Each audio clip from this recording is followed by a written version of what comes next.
Good afternoon, everyone. Hey guys, this is Bruce Marshall with Simpler Trading doing the nightly market update for Wednesday, September the 6th. And happy Wednesday, happy hump day. We had a bit of a down day today. As you can see here, I've got this is the ES over here. Um, ES futures or the basically the SPX S&P 500, and here's the Nasdaq, and I've got the rut here, and then I've got some ticks here and the multi-time frames here. But basically this was the open. Let me move these over for just a second. The light gray is the overnight session, and we drifted a little bit here. This is a voodoo snow line. We opened right here and basically just fell all the way down. Again, this is ES. We came down to 44, roughly 44.50, and started to bounce. And this is another snow line, a voodoo snow line, which is based on the L8 wave roughly. Does have some Fibonacci components in there, but we tested that quite a few times and ultimately failed from that. So not a good day. The S&P was down 31, and the Dow was down about 200, and the Nasdaq's down about 150. So pretty weak day. Not catastrophic at all, and nothing really crazy. But what we're seeing here, let me show you. There's a 5-day chart. Actually, let me do a 10-day chart, and you can see that we off the low down here. We rally, just buy. This is 4,300 up to 4,500, and now we're just kind of giving it all back and starting to roll over here. So the big question is, where do we go from here? Does this keep on going or not? And of course, no one knows. But I'll tell you what, I'll show you what I think. So again, this is a 20-day chart from basically these same kind of levels up here. And this, if you're trading this market, it's tough. I mean, this is a tough market. I mean, we're still up. I manage at Simpler Trading.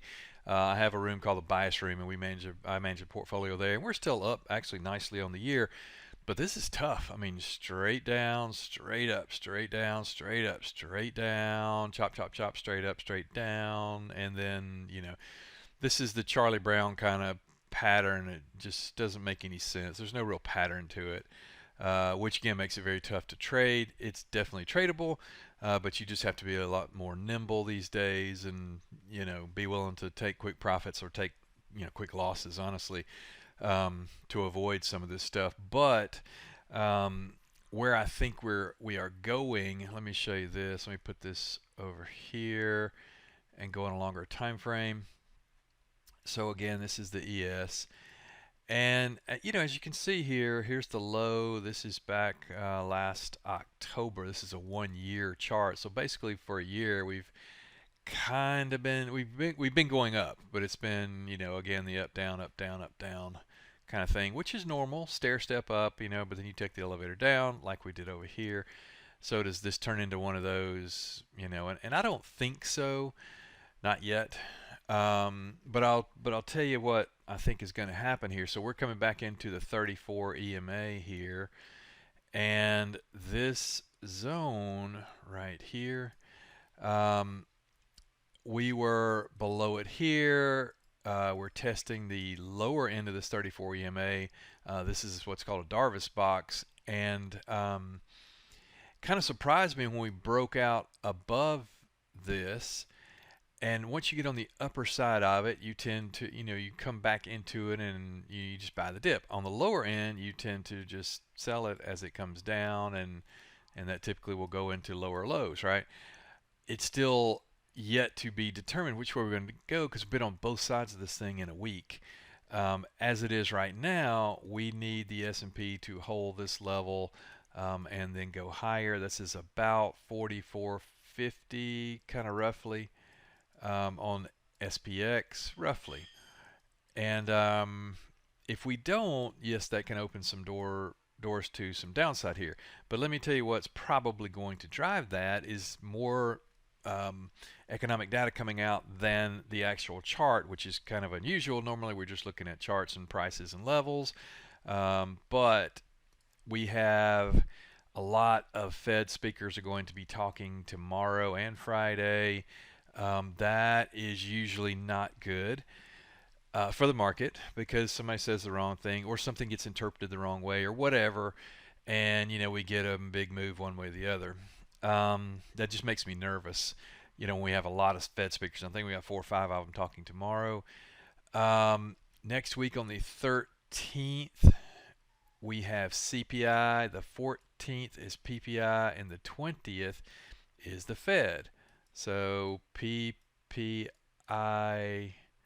next Thursday, CPI next Wednesday, and then on the following Wednesday is the Fed, which they will have a rate decision and commentary and all that good stuff, right?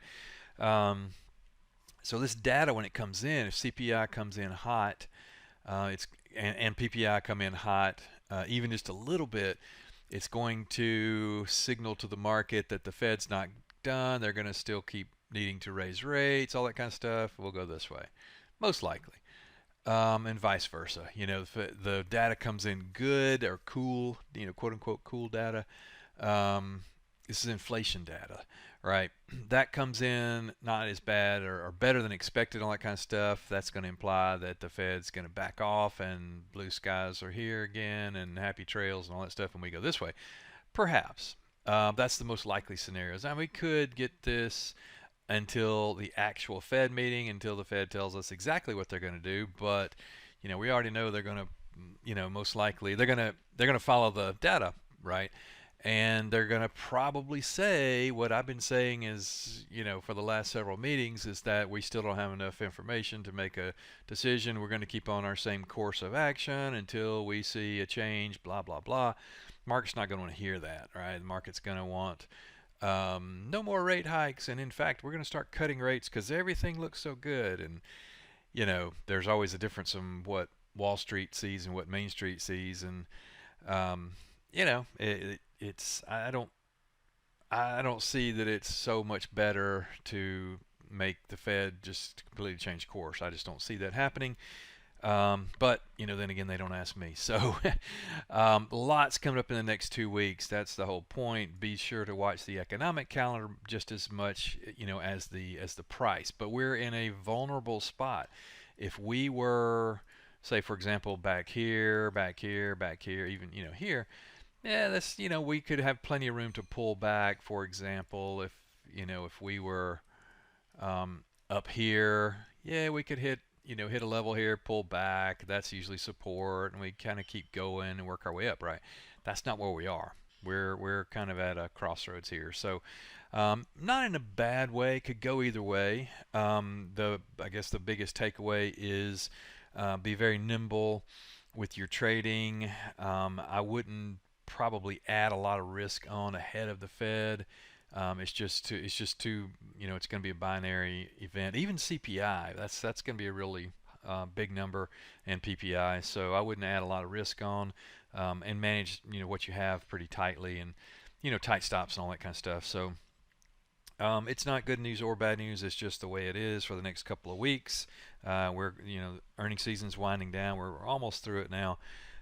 So there's not much to do there either. So in times like this, we tend to sit on our hands and kind of watch and wait a lot. I've got a handful of trades on, but I've got pretty low risk stuff on, and I've got a couple of hedges on the downside in case we do flush, that I've got really low cost in.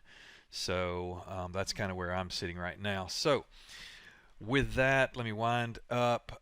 If you need help in your trading or want to know more about how I trade or how we trade at Simpler, join us at Simpler.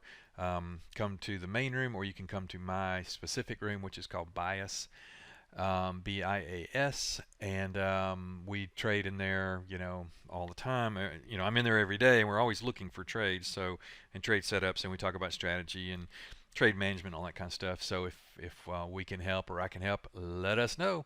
So thanks for your time, guys. I appreciate it. Good trading. Hold on to your hat next week. It's going to be a good week, a good exciting week next week, I'm sure. And I do the video on Wednesday night next week, so you will get that update from after the CPI report. So I'll see you guys next week. Thanks. Take care. Without simpler trading, I could not have financial independence. This is one of the best investments I ever made in my life. It's helping me find consistency. It's one of the things that won me.